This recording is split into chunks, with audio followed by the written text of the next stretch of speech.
Welcome back to Harvard. With just a week to go, 8 days actually, the candidates are making their final arguments with the voters and why the voters should give them their vote. Often using ads, what do they tell us? Well, they tell us a lot about the state of the race. Richard Wolfson, MSNBC political analyst, and New York Times' Sam Tannenhouse joins us. He's the author of The Death of Conservatism, now out in paperback. Let me go to this first ad because it's Meg Whitman, and she's obviously been rocked a bit by these new poll numbers showing her double-digit behind Jerry Brown. Let's hear her appeal. Let's listen. I know many of you see this election as an unhappy choice between a longtime politician with no plan for the future and a billionaire with no government experience. Well, let me tell you my story. My husband and I came here as newlyweds. We raised our family here, and the California dream came true for me in ways I could never have imagined. Now I'm running for governor to restore the California dream for everyone. I'm not a career politician or a Hollywood star. I'm from Silicon Valley, where I created thousands of jobs at eBay.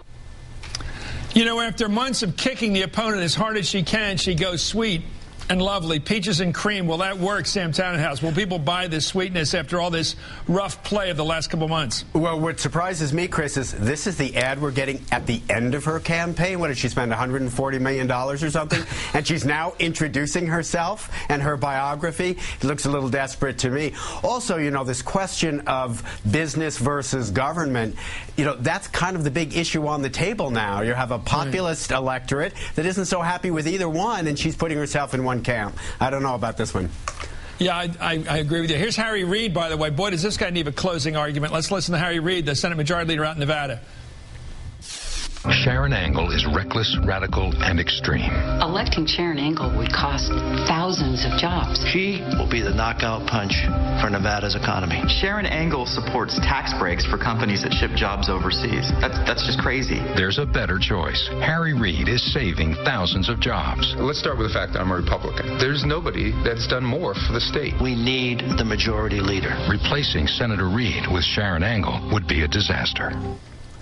Well, there you've got the establishment argument. Is that going to work in 2010? See, Chris, that's how you do an attack ad. You've got a flawed messenger who nobody likes in Nevada, or very few people do. Keep him out the ad. Get your business leaders, your casino owners, the people who even says he's a Republican to make the ad. Don't believe me, believe them. Believe them, and one's a Republican. It's so establishment, though. It's so establishment. Yeah, but you know something? If you're worried about jobs and you're trying to make her out to be spooky, that's a pretty good ad. Let's take a look at this one. Talk about an easy one. Here's a chippy from Chris Coons' ad against his forlorn opponent, Christine O'Donnell. Let's listen to this one. This isn't even fair at this point. Christine O'Donnell says a lot of strange things. I'm not a witch. Evolution is a myth. Scientific companies are crossbreeding humans and animals and coming up with mice with fully functioning human brains. Huh? Now she's attacking Chris Coons. The truth is, Coons cut $130 million. Taxes in Newcastle County are among the lowest in the region. Unlike Washington, Chris Coons balanced 6 budgets.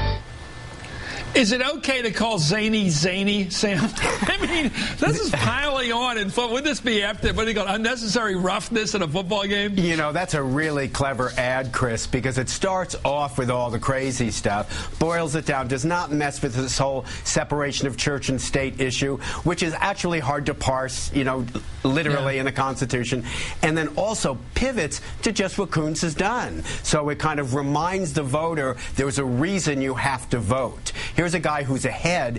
His concern probably is complacency. Will people go to the polls? He just gives them enough of Christine O'Donnell so they've got a reason to go out there and vote. Really clever ad. Rod Serling making a comeback. Here's Linda McMahon, the wrestling queen, going after her opponent, Dick Blumenthal. Here's part of it. People have said a lot of false things about me.